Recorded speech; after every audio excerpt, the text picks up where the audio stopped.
Hello po, welcome sa ating Empowering OFW. And yung mga stories na ito, meron lang iisang target, iisang goal. Sana po ma-inspire bawat isa sa inyo. And kung ma-inspire man po kayo, pakishare na lang po ng link ng program na ito. And today, meron tayong special guest na kung saan malalaman natin yung stories, true to life stories ng ating kaibigan. Ano pong pangalan ninyo?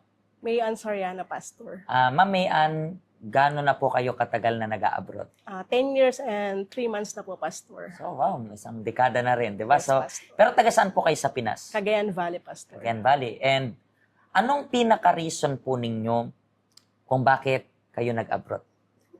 Dahil po sa hirap ng buhay. Because, buntis pa lang po ako nung nakulong po yung asawa ko. So, ako po, after ko po mga anak, nag-apply po ako ng Hong Kong po, Pastor. Pero ilan pa lang po yung 1 year po yung anak ko nang iniwan ko po, Pastor. So, isa lang yung anak Yes mo that po, time? Pastor. Pero paano yan? Di ba, sabi mo nga, isa pa lang yung anak mo, tapos 1 year old. Yes, Pastor.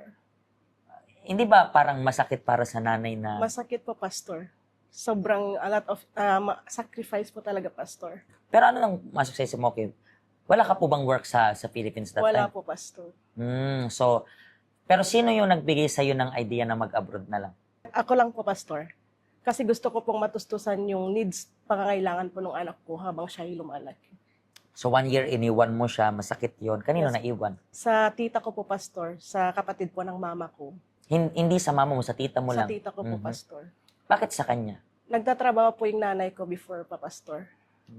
Ang complicated ng situation, di Yes ba? Parang, I was trying to imagine yung situation mo that time. Kasi imaginein mo, nakulong na nga yung asawa, buntis ka pa that time, 1 year old pa lang yung anak mo, tapos, hindi pwede sa nanay, kailangan sa tita pa, di ba? So, parang, syempre, meron ka ring worries about sa isip mo Yes po, about Pastor. paano lumaki yung anak mo na yun. Pero, saan ka unang nag-abroad that time? Hong Kong po, Pastor. So, itong more than a decade mo dito lang talaga sa Hong Yes, Kong. Pastor. And, kamusta yung experience? Ano yung, within these 10 years na nag-work ka abroad, ano yung hindi mo malilimutang experience bilang isang OFW? Yung sa employer ko po, Pastor. So, nag-work po ako dito 2012 to 2016, tapos nag-for good pa ako. So, nag-stay po ako ng Philippines for 3 years, and then bumalik po ako year 2019. Mhm. So, this 2019 po, Pastor, nagkaroon po ako ng 5 employers, including po yung current employer ko at this moment po. So, break contract, terminate po, relocation po yung una, 2 po is terminate. Yung pang-4 ko po, Pastor, is binakoutan ko po, Pastor. And then, yung fifth employer ko po, yung employer ko po ngayon, Pastor. So, gano'n ka palang katagal dito sa current employers? 4 years na po this April, 4 Pastor. years. And ano yung mga naging challenges mo? For example, 'di ba, hindi rin po madali na ma-terminate ka, hindi rin madali na and bago tayo pumunta dun sa terminate, sabi mo na yung una mong punta, gaano ka katagal? 4 years, Pastor. 4 years sa isang amo lang. 2 employer, Pastor. 2 employer. So, na-finish mo yung Finish po. contract. Yes po, Pastor. Bakit ka nag-for good that time? Yung anak ko po, Pastor. So, gusto ko pong maalagaan din yung anak ko. Kasi 6 years old na po siya that time, Pastor. And then, nakiusap din po yung tatay ko na ako po yung trabaho sa kanya to manage po yung pansiteria po niya, Pastor.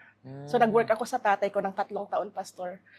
So, nagsasahod po ako sa kanya ng 6,000 monthly para po sa pangangailangan ng anak ko that time. Pero maliit, 'di ba? Maliit Parang po, Pastor. especially kapag nasanay ka na meron kang Yes, medyo mas Pastor. malaking Yes, pera, 'di ba? Yes, Pastor. Imagine mo, within 3 years, syempre, for sure, siguro may mga ipon-ipon ka rin from abroad that time, and then naubos lang rin Yes within po. 3 years, di ba? So, that's the time na rin na napilitan kang mag-abroad again. And then 2017 po, lumabas po yung, nakalaya po yung tatay ng anak ko. Then nagsama po kami. Mhm. And then yun, nabuntis po ako ng second na baby namin. Tapos yun po, kaya ako bumalik pa ulit ng 2019. Kasi nadoble na yung gastos, Yes di ba? po. Actually, na-triple yung asawa mo Opo. pa. So, dati isa lang, solo, ngayon 3. And, Hong Kong pa rin. Hong Kong pa rin po, Pastor. Paano ka nagkaroon ng idea about Hong Kong? Kasi hindi ko nakalimutan ko itanong kanina na yung first mo is Hong Kong Yes. talaga, itong 10 years. Pero bakit, sino nagbigay sa'yo ng idea about Hong Kong? Ikaw lang rin? Mga tita ko rin Tita mo rin. Kasi So, may kamag-anak din po dito, Pastor. So, and then afterwards, bumalik ka, and then sabi mo na, terminate ka, di ba? Sa una ba? Hindi. Yung pagbalik mo Yung na. pagbalik ko po, Pastor. Yung pagbalik mo na terminate Yes ka, po. ilang buwan ka lang dun sa... 7 months, Pastor. So, paano yung pagbalik mo? And then, syempre, 7 months, parang, ano pa lang yun eh, bayad pa lang yun sa mga ginastos mo para Opo, maka-abroad ka. So, pagbalik mo ng bahay mo, 7 months, Hindi po ako umuwi, Pastor. Naghanap ako agad ng amo. Nalilipatan ko po. Kasi Hmm. good relocation pa yung mga amo ko, Pastor. ito is relocation. So, good reason po siya, Pastor. So, yung pangalawa, Is terminate yun yung po na-terminate opo. ka. Itong pumalit dito sa nag-relocate, parang ganon. Diba, Yes po, nag-relocate, relocate, nakahanap ka. opo. Ilang buwan ka dyan sa kanya? 1 year, Pastor. 1 year. Opo. Anong reason kung bakit ka daw niya tinerminate? Hindi po kami magkaintindihan nung nanay ng amo kong babae, Pastor. Kasi Chinese, gano'n? Opo, Pastor. So, pero natiis ng 1 year. Opo, Pastor. And then na-terminate ka, umuwi ka. Continuous pa rin, Continuous Pastor. pa rin. Kasi may good release naman po ako, Pastor. Ah. Sinuportahan ako nung amo ko, Pastor. Talagang dahil lang talaga sa Opo, miscommunication lang kasi hindi rin Opo. magkaintindihan. So, hindi ka umuwi that time, Hindi po. nagtuloy-tuloy Nagtuloy ka. po ako. So, itong third na naging employer mo na terminate ka rin, hindi? Terminate po. Terminate pa rin. Hindi ka Relocation linulubay. din po. Relocation, Opo. okay. So, pero at least di ka naman uuwi. So, Opo. straight ka nun. So, Opo. naabutan ka na rin ng COVID nun dito, Yes di po, ba? Pastor. Pagdating ko po. Gano'ng dito, katagal yung straight mo na walang uwi-uwi? 3 years, Pastor. 3 years. 2022 po ako nakapagpunang bakasyon, Pastor. Okay. And paano ka po napunta dito sa help center? May nakapagbigay po sa akin ng leaflet, Pastor. Tapos gano'n ka na rin katagal dito? 1 year higit na po ako sa church, So, Pastor. medyo bago-bago pa lang. So, Yes, Pastor. within almost 2 years na pagpunta mo dito sa help center, ano naman po yung para sa'yo lesson na natutunan mo na, alam ko, within the span of almost 2 years, hindi pa ganun karami kang natutunan, pero ano yung isang lesson na in-apply mo sa buhay mo and then for some reason, nakita mo yung improvement sa buhay mo? Sa akin po, Pastor, yung pagpapatawad talaga po. At saka yung self-control. Mhm. Yes, Bakit? Paano madali- siya nakatulong sa'yo? Sobrang magagalitin. Konting bagay lang po, big deal po lahat sa akin, Pastor. When you say na mabilis ka magalit sa family mo to, di ba? Sa asawa mo. Sa asawa ko po, Mhm. Pastor. Yeah. Mhm. Opo, Pastor. Bakit rin pagpapatawad? Hindi po ako ganun kabilis magpatawad. Ma-pride din po kasi akong tao, Pastor. Kung di ko kasalanan, hindi po ako nagre-reach out. Parang matibay. Kung papansin mo ko din, parang ganun po, Pastor. So Yes. parang, kung ayaw mo, di bahala ka Yes sa buhay po, mo. Pastor. And paano siya nakatulong sa'yo? For example, forgiveness. Kasi minsan di yun maintindihan ng mga tao. Paano makakatulong? Parang iisipin nila, mas nakakatulong sa akin hindi magpatawad. Pero paano sa case mo, nakatulong yun para sa'yo? Nakatulong po sa akin, Pastor, kasi nagbibigay yun sa akin ng peace sa akin kalooban. Na walang galit sa puso, Pastor. Mhm. So merong peace of po, mind peace right of na. mind, yes, Pastor. And ito rin po yung dapat ninyong maintindihan. How many times? Diba, when we talk about pagpapatawad, minsan isip natin, ba't ako magpapatawad para sa mahina yung pagpapatawad?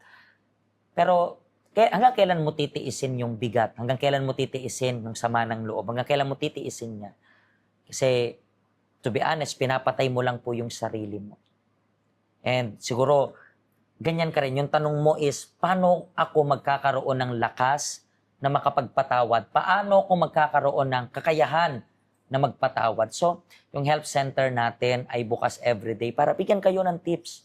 Meron tayong mga counselors dito. Hindi ko alam kung napapansin nyo po na karamihan ng nai-interview natin, hindi sa same problem, pero iba-iba man sila ng problem. Pero pagdating sa natutunan, almost parang pare-pareha sila. Kasi hindi nyo po kailangan ng komplikadong solusyon. Actually, alam nyo rin naman yung solusyon.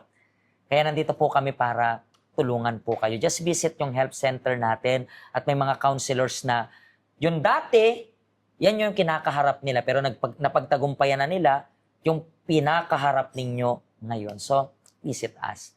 Thank you very much po sa pag-share ninyo ng stories ninyo. And hopefully, makaabot ito sa mga kababayan natin na kailangan na magpatawad. Hanggang kailan mo dadalhin yung bigat dyan sa kalooban mo. Baka panahon na magpatawad ka. Okay? Pagpalain po kayo ng Diyos at hanggang sa susunod pong episode. Once again, God bless you po.